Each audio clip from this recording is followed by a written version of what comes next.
नमस्कार दोस्तों, आज हम बात करेंगे स्वामी विवेकानंद के जीवन और उनके अद्भुत व्यक्तित्व की, जिन्होंने बचपन से ही भगवद गीता, रामायण, महाभारत और पुराण पढ़े और याद रखे, जिनकी अद्भुत बुद्धि, नैतिकता और फोटोग्राफिक मेमोरी ने पूरी दुनिया को चकित कर दिया, जिन्होंने रामकृष्ण मिशन की स्थापना की और भारत की संस्कृति, ज्ञान और धर्म को पूरे विश्व में पहुंचाया। और आज हम आपको बताएंगे स्वामी विवेकानंद की वो बातें जो आप शायद नहीं जानते होंगे। स्वामी विवेकानंद, आपको मालूम है, जमशेद जी टाटा के गुरु भी थे। कुछ ऐसी कहानियां बताऊंगा आज आपको स्वामी विवेकानंद के बारे में। मैं इतना उत्साहित हूं आज। शीला प्रभुपाद के बाद, जिन्होंने इस्कॉन की स्थापना करी, जिन्होंने पूरे विश्व में भगवद गीता लेकर गए, उनके अलावा स्वामी विवेकानंद वो व्यक्ति थे जिन्होंने पूरे विश्व में हिंदू धर्म, हमारे देश की संस्कृति, हमारे देश को पूरी दुनिया में पहुंचाया। स्वामी विवेकानंद बचपन में थोड़े शैतान थे। माता पिता बचपन से कहते थे, भाई इतना खेलता रहे, इतना शैतान है, हाँ, नरेन नरेन नरेन नरेन। और ये क्या, चंपा का पेड़ इनके घर के आंगन में हुआ करता था, उसकी टहनी थोड़ी कमजोर होती थी, ये उस पर लटकते थे, समझाए क मानते नहीं थे। सारे दोस्त भी लटकते थे। एक दिन पिताजी ने बुलाया और कहा, कोई चाल चलता हूं। उन्होंने नरेन को बुलाया, सारे दोस्तों को बुलाया और बोले, ये चंपा के पेड़ पे एक भूत पिशाच रहता है और अगर कोई यहां पे इसकी डाली को तोड़ेगा तो वो आपकी गर्दन को मोड़ेगा, डाली को तोड़ेगा वो गर्दन को मोड़ेगा, डाली को तोड़ेगा वो गर्दन को मोड़ेगा। सारे बच्चे घबरा गए। अरे, चंपा के पेड़ में भूत है, डाली को तोड़ेगा वो गर्दन को मोड़ेगा, सब भाग गए। लेकिन नरेंद्र यानी कि स्वामी विवेकानंद अगले दिन जाकर फिर खेलने लगे। हाँ, फिर उसी पेड़ पर लटक गए। बच्चों ने बोला, अरे तेरी गर्दन को तोड़ेगा, तू डाली को तोड़ेगा, वो तेरी गर्दन को मोड़ेगा। स्वामी विवेकानंद क्या बोले, इतने दिन से खेल रहे थे ना, अगर कोई भूत होता अब तक गर्दन तोड़ गया होता। ये पापा बेवकूफ बना रहे हमें। इतने एक्स्ट्राऑर्डिनरी एथिक्स थे इनके कि एक दफा रामकृष्ण परमहंस, जिनके अपने गुरु थे, उन्होंने सारे शिष्यों से कहा कि अपने अपने घर से सबको एक मुट्ठी चावल चोरी करके लाना है, पर शर्त यह है कि उन्हें कोई देख ना ले। अगले दिन सारे बच्चे एक एक मुट्ठी चावल चोरी करके ले आए। स्वामी विवेकानंद खाली हाथ आए। उन्होंने कहा, भाई तुम खाली हाथ क्यों आए? विवेकानंद बोले, गुरुजी, आपने कहा था चावल तभी चोरी करना जब कोई देखे नहीं, पर मैं देख रहा था कि भगवान तो मुझे हर समय हर जगह देख रहे हैं, क्योंकि वो सर्वव्यापी हैं। बड़े जबरदस्त एथिक्स थे इनके बचपन से। बड़े केयरिंग, कंसर्न्ड और कंपैशनेट थे। स्वामी विवेकानंद के पिता का जब देहांत हो गया, इनका फाइनेंशियल बैकबोन पूरी तरह से टूट चुका था। परिवार पूरी तरह टूट चुका था, गरीबी में डूब गए थे। पिता के देहांत पर इतनी गरीबी हो गई थी कि कई बार घर में खाने के लिए बहुत थोड़ा होता। तब ये घर आकर झूठ बोलते, मैं तो आज किसी भोज पर गया था, मुझे इतना पकवान खिलाया मम्मी, मजा आ गया, आप खा लो ये खाना। और कई कई दिन तक घर पर खाते नहीं थे, क्योंकि बचपन से ही इनके मन में ये भावना थी कि मुझे सबकी सेवा करनी है। इनका फोकस बड़ा फिलाइन लाइक था। एक कथा तो मैं बता चुका हूं, पूरी की पूरी शादी की बारात निकल गई, ये पढ़ते रह गए, इनको पता ही नहीं चला। लोग पूछते, बारात गई? कुछ नहीं पता। इतना भयंकर फोकस। एक दिन ऐसा हुआ कि ये बेहोश मिले अपने कमरे में। लोगों ने पूछा, भाई क्या हो गया, क्या हो गया? पानी डाला, उठाया, बोले कुछ नहीं, मैं तो पढ़ रहा था। तब पता चला ये 3 दिन 3 रात से पढ़ रहे थे, कुछ खाया नहीं, कमजोरी के कारण अचानक थोड़ा अनकॉन्शियस हो गए। ये इनका नेचर था। इतना फोकस कि 3 दिन 3 रात, बोले मुझे खाना याद ही नहीं आया। उन्हें किसी ने बताया आज क्या तारीख है, तब पता चला तारीख 3 दिन आगे निकल चुकी। उत्तिष्ठा जागृत प्राप्य वरान निबोधता। उठो जागो, तब तक लक्ष्य के पीछे भागो जब तक लक्ष्य प्राप्त ना हो जाए। Arise awake and stop not until the goal is reached. ये स्वामी विवेकानंद का वो गोल्डन स्टेटमेंट है। दया इनके स्वाभाविक गुण थे। इनकी माँ ने एक बार कहा, बेटा जरा चाकू पकड़ा ना, मैं सब्जी काट रही हूं। तो उन्होंने क्या किया, चाकू की धार अपनी तरफ कर ली और हैंडल अपनी माँ को पकड़ाया। माँ ने देखा और कहा, वाह, करुणा की भावना, दूसरों को दर्द न पहुंचे। बचपन से ऐसे थे स्वामी विवेकानंद। जब शिकागो गए आगे चलकर बड़े होने पर तो वहां एक लाइब्रेरी जाते। सुबह किताब बोरो करते, शाम को वापस करते, सुबह किताब बोरो करते, शाम को वापस, बार बार। लाइब्रेरियन परेशान हो गई, बोली तुम इंडियन पागल हो गया भैया, सुबह किताब बोरो करते हो, शाम को वापस कर देते हो, पढ़ते तो हो नहीं, टाइम क्यों वेस्ट करते हो? स्वामी जी बोले, मैं सब पढ़ लेता हूं। लाइब्रेरियन ने बोला, टेस्ट लेती हूं। उन्होंने 1 महीने की 30 किताबें उठाई और बोला, चलो मैं पूछती हूं। और जब पूछने लगी तो स्वामी विवेकानंद ने ना केवल उत्तर दिया बल्कि यह भी बताया कि आप 1415 पेज से पूछ रही हैं, 392 पेज से पूछ रही हैं, 221 पेज से पूछ रही हैं, उत्तर इस पैराग्राफ में लिखा है। और पूरा का पूरा पैराग्राफ याद। Photographic memory. स्वामी विवेकानंद अद्भुत थे। एक बार एक ब्रिटिशर ने स्वामी विवेकानंद से पूछा, Swami ji, why don't you wear proper cloth? तो इसका अर्थ क्या? भाई तुम अच्छे कपड़े जेंटलमैन के लिए क्यों नहीं पहनते? स्वामी विवेकानंद मुस्कुराए और बोले, आपके कल्चर में टेलर, आपको दर्जी, आपको जेंटलमैन बनाता है, पर हमारे भारत में, हमारे कल्चर में हमारा कैरेक्टर हमें जेंटलमैन बनाता है। ये कैरेक्टर के बहुत पक्के थे। इनकी 2 चीजें बहुत जबरदस्त थीं, इच्छा शक्ति और बुद्धि। वे वहां यूनिवर्सिटी में पढ़ा करते थे, अमेरिका में। एक दिन जब कैफेटेरिया में कुछ खाने गए तो थाली में भोजन लिया और टेबल पर बैठ गए। जैसे ही टेबल पर बैठे, वहां उनका प्रोफेसर बैठा था। वो अंग्रेज प्रोफेसर उनसे चिढ़ता भी था, बहुत चिड़चिड़ा। जैसे ही प्रोफेसर ने देखा कि स्वामी विवेकानंद आके बैठे, वो अचानक बोला, pigs don't sit next to swan, यानी सुअर हंस के पास नहीं बैठते। स्वामी विवेकानंद मुस्कुराए और बोले, सुअर हंस के पास नहीं बैठते, ठीक है, मैं उड़ जाता हूं। फिर उठकर प्लेट ले गए। सारे बच्चे हंसने लगे, सोच रहे थे भाई इसको सुअर कहीं ये उड़ जाता है। बीच में प्रोफेसर की बेइज्जती हो गई। वो बोला, मैं इसकी क्लास में देख लूंगा।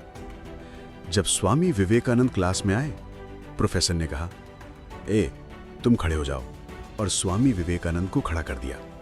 फिर बोले, अगर 2 थैले मिलेंगे बाजार में, एक में धन, एक में बुद्धि, स्वामी विवेकानंद तुम क्या उठाओगे? स्वामी विवेकानंद मुस्कुराए और बोले, मैं धन वाला थैला उठा लूंगा। देखा, मुझे पहले ही पता था। प्रोफेसर बोले, अचानक आप क्या करते? स्वामी विवेकानंद बोले, ठीक बात है, जिसके पास जो नहीं है वही उठाएगा ना। बच्चे जोर जोर से हंसने लगे। टीचर फिर बेवकूफ बन गए। अगले दिन प्रोफेसर ने सबका टेस्ट ले लिया। स्वामी विवेकानंद ने बढ़िया टेस्ट दिया, इतनी शीट भर दी। जब प्रोफेसर ने शीट देखी, आखिरी पर लिखा इडियट। स्वामी विवेकानंद ने देखा कि भाई ये प्रोफेसर ने पढ़ा नहीं और इडियट लिख दिया। फिर बोले, गुरुजी आपने तो साइन कर दिया लेकिन मार्क्स नहीं दिए। स्वामी विवेकानंद का मानना था कि अगर आप अपने आप को कमजोर मानोगे तो आप कमजोर हो जाओगे, अगर अपने आप को शक्तिशाली मानोगे तो आप शक्तिशाली हो जाओगे। वे मानसिक रूप से बहुत बुद्धिमान, अलग ही प्रकार के टिट फॉर टैट करने वाले थे।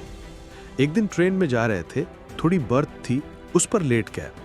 बाजू में अंग्रेज बैठा था। अंग्रेज ने जूता उतारा और खिड़की से बाहर फेंक दिया। स्वामी जी ने देखा पर कुछ बोले नहीं। अंग्रेज सोच रहा था शायद अंग्रेजी नहीं आती या डर गया। स्वामी जी चुप रहे। थोड़ी देर में अंग्रेज को नींद लग गई। स्वामी जी ने उठकर उनका हैट और अपने कोट खिड़की से बाहर फेंक दिया। अंग्रेज उठा, देखा हैट नहीं। बोला, स्वामी जी आपने मेरा हैट देखा है? स्वामी जी बोले, हां देखा। इतना तेज थे कि टिट फॉर टैट करते थे। नेताजी सुभाष चंद्र बोला करते थे कि ये फुल ब्लडेड मस्कुलर पर्सनैलिटी है, fighter to the core, high on energy. वे साधारण स्वामी नहीं थे, केवल हाथ जोड़कर बैठे रहने वाले। इनका प्रेजेंस ऑफ माइंड बहुत तेज था। एक दिन ट्रेन में कुछ लड़कियां सामने आ गईं। उन्होंने सोचा बेवकूफ साधु है, लेकिन देखा स्वामी विवेकानंद ने बढ़िया घड़ी पहनी हुई थी। लड़कियों ने कहा, ए स्वामी, घड़ी उतार दो नहीं तो चिल्लाएंगे। स्वामी जी चुप रहे। उन्होंने लिखा, भैया मेरी घड़ी उतार दो नहीं तो सबको बता देंगे कि हमको छेड़ रहे हो। फिर पर्चा जेब में रखा। बोला, अब पुलिस को बुला लो, अब संभाल लूंगा। प्रेजेंस ऑफ माइंड कमाल का था। फोटोग्राफिक मेमोरी थी। एक दफा उन्हें समुद्री जहाज से अमेरिका जाना था। वे और इनका दोस्त जो कप्तान जहाज चला रहा था, कप्तान से बोला, भाई साहब, आप अखबार नहीं पढ़ रहे, तो आपका अखबार हम थोड़ी देर के लिए पढ़ लें? कप्तान बोला, पढ़ लो, लेकिन मुझे वापस चाहिए, मैंने अभी तक पढ़ा नहीं है। स्वामी जी बोले, ठीक है। स्वामी जी ले गए अखबार और पढ़ने लगे। पढ़ते रहे, पढ़ते रहे, पढ़ते रहे। स्वामी जी ने फट से अखबार पढ़ लिया, सिर्फ 15 मिनट में। उनका दोस्त बोला, स्वामी जी, मैं भी पढ़ लूं? स्वामी जी बोले, आप भी पढ़ लो। वे पढ़ने लगे। समुद्री जहाज में हवा बहुत तेज चल रही थी। अचानक इतनी तेज हवा के कारण अखबार उड़कर समुद्र में गिर गया। कप्तान को बहुत गुस्सा आया। अरे, तुम्हें कहा था, पागल स्वामी, तुमने मेरा अखबार उड़ाकर समुद्र में फेंक दिया, मुझे पढ़ना था। स्वामी जी मुस्कुराए और बोले, नाराज मत होइए, कोई बात नहीं। कप्तान बोला, नाराज मत हो, मेरा अखबार चला गया। स्वामी जी ने कहा, कोई बात नहीं, जरा कोई कॉपी पेन है? कॉपी पेन दिया गया। स्वामी जी गए, आधा घंटा कुछ लिखते रहे। कप्तान खुंदक खा रहा था। स्वामी जी लिखते रहे। थोड़ी देर बाद स्वामी जी आए। ये लीजिए पूरा अखबार। स्वामी जी ने एक एक शब्द पूरा वर्ड टू वर्ड लिख कर दे दिया। कप्तान ने चेक किया और बोला, ये मैनिफेस्टेशन सुपर ह्यूमन पावर का है, ये ब्रह्मचार्य से आता है, लेकिन केवल ब्रह्मचार्य से नहीं, ये व्यक्ति अद्भुत है। स्वामी जी ने दुनिया भर में इंडियन कम्युनिटी को पॉपुलर और पावरफुल बनाया। जो हमारी वैदिक संस्कृति थी उसे पूरे विश्व में पहुंचाया। शिकागो में कॉन्फ्रेंस थी 1893 में। उन्हें इनवाइट किया गया धर्म संवाद के लिए। सभी को बताया गया ड्रेस कोड क्या है, formal suit, tie, shirt.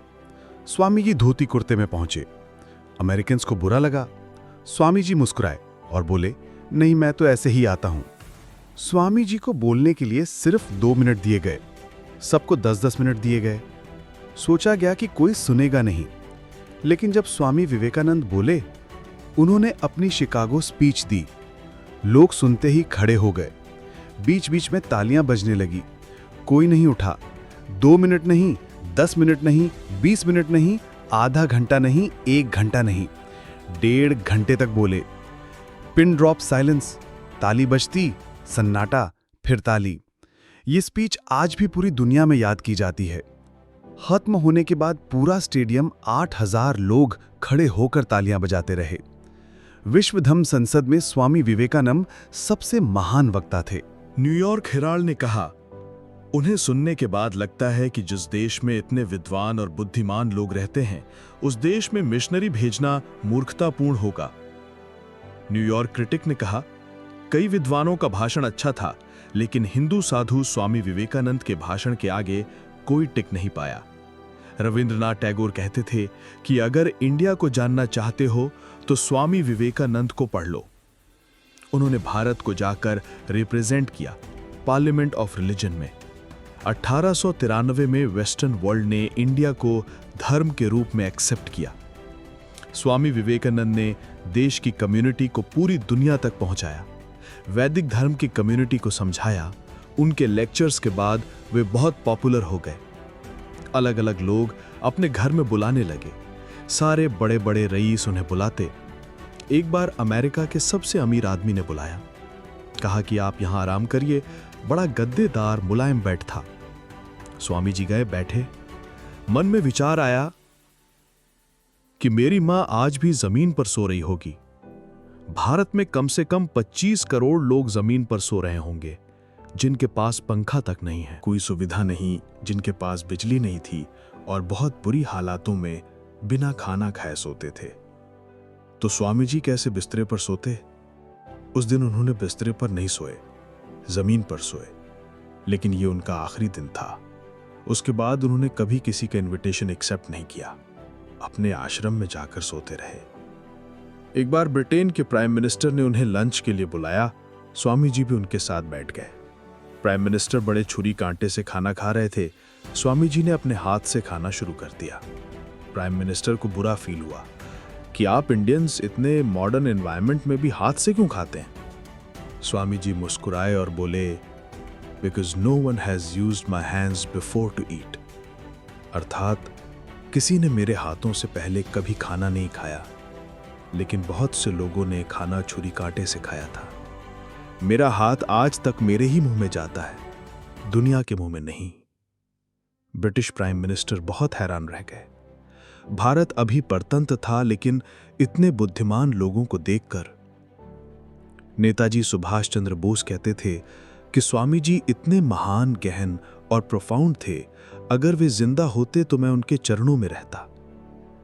Swami Vivekananda महिलाओं को बहुत सम्मान देते थे। एक बार यूनिवर्सिटी में लेक्चर देने गए, एक सुंदर लड़की दूर से उन्हें देख रही थी। स्वामी जी ने ध्यान नहीं दिया। लड़की कुछ देर खड़ी रही, फिर स्वामी जी को प्रणाम किया। लड़की बोली, स्वामी जी, मैं चाहती हूं कि मुझे आपके जैसा बेटा मिले। क्या आप मुझे अपने जैसा बेटा दे सकते हैं? मैं आपसे शादी करना चाहती हूं। स्वामी जी मुस्कुराए और बोले, अगर आपको मेरे जैसा बेटा चाहिए तो शादी करने की क्या जरूरत है? लड़की हैरान हुई। स्वामी जी बोले, मैं कोई गारंटी नहीं दे सकता कि शादी से पैदा होने वाला बच्चा मेरे जैसा होगा, लेकिन उपाय है। अगर आपको मेरे जैसा बेटा चाहिए तो मुझे अपनी मां स्वीकार कर लीजिए। लड़की बहुत हैरान हुई। उस दिन से उसने स्वामी जी को अपनी मां के रूप में स्वीकार किया और वही लड़की आगे चलकर स्वामी जी की सबसे बड़ी शिष्या बनी। स्वामी विवेकानंद हमेशा कहते थे, if you can stretch a helping hand, do so, and if you can not, then fold your hand. अर्थात अगर किसी की मदद कर सकते हो तो हाथ बढ़ाओ, अगर नहीं कर सकते तो कम से कम हाथ जोड़ लो। वे महिलाओं का सम्मान करते थे। एक बार मेवाड़ के राजा ने उन्हें बुलाया। महिलाएं डांस कर रही थीं। स्वामी जी उठकर बाहर चले गए।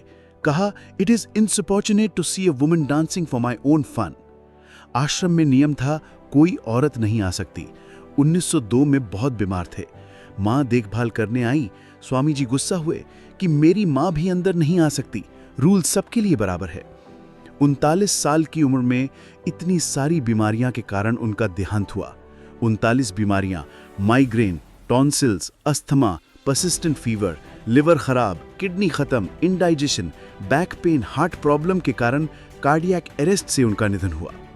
स्वामी विवेकानंद हमेशा कहते थे, don't forget it is helping you, never hate those who helped you, never cheat those who trusted you.